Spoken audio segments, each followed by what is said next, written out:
In the humid valleys of Asizaba, a sleepy village tucked between jagged hills and a restless river, a young man named Munta Kali was born with more ambition than caution.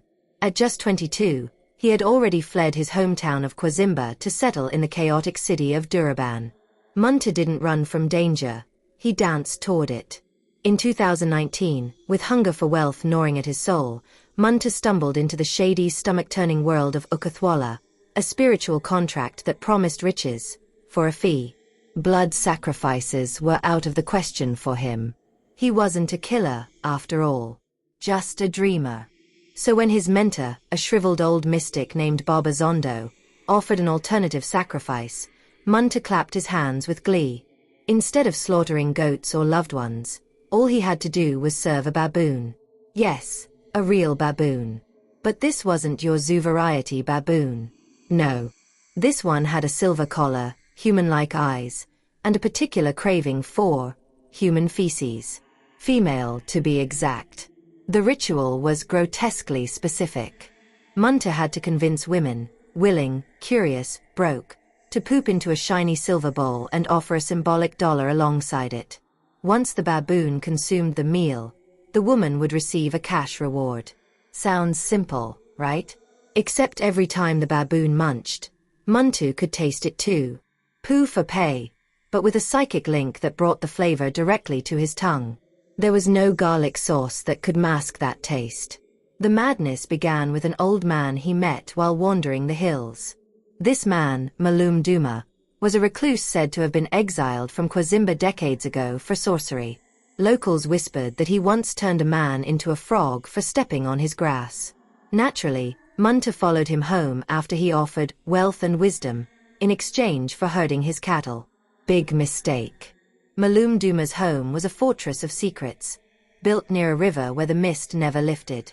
It was here that Muntu unknowingly sleepwalked again and again, drawn to the house like a cursed compass. The old man performed the baboon binding ritual there. Blood was exchanged. A psychic link was formed. A pact was sealed. Soon, Munta became a phantom donor agent, luring women with lavish meals cooked with just a pinch of dark powder. Powder that triggered nature's call faster than spoiled milk. They'd poop. He'd pay. The baboon would feast. Everyone would win. Sort of. But the baboon was more than a pet. It was a mirror. When it got sick, Muntu felt its fever. When it scratched its butt, he twitched uncontrollably.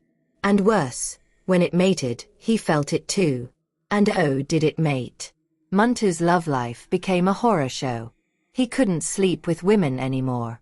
His conscience was already in tatters, and besides, once the baboon mated with them first, somehow spiritually, he'd absorbed their essence secondhand.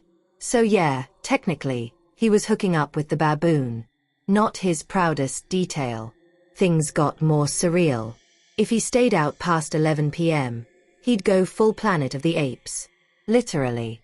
One night at a club in Duraban, he forgot the curfew. At midnight, he started swinging from the bathroom doors, picking lice from strangers' heads, and cackling like Rafiki on Red Bull. He got arrested. Spent the night in jail chewing on his own dreadlocks, trying to explain he was cursed. The officer told him to sleep it off. He became infamous in Kwazimba, the man who made women rich with their own waste. Girls lined up with Tupperware and dreams. But what they didn't know was the fine print.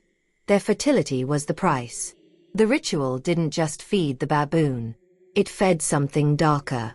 Something that withered their wombs while stuffing their bank accounts. Muntu fled to Duraban to escape the consequences. But the baboon followed, always lurking in the shadows, always hungry. Every woman it touched added to the torment. His dreams became wild jungles. His tongue never lost the taste of bitter offerings. And his guilt?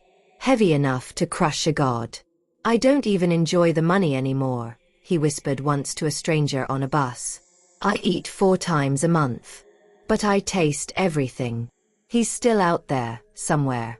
Moving from place to place. Not quite man, not quite beast.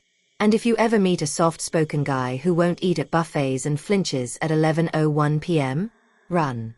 Like and subscribe for more stories like this.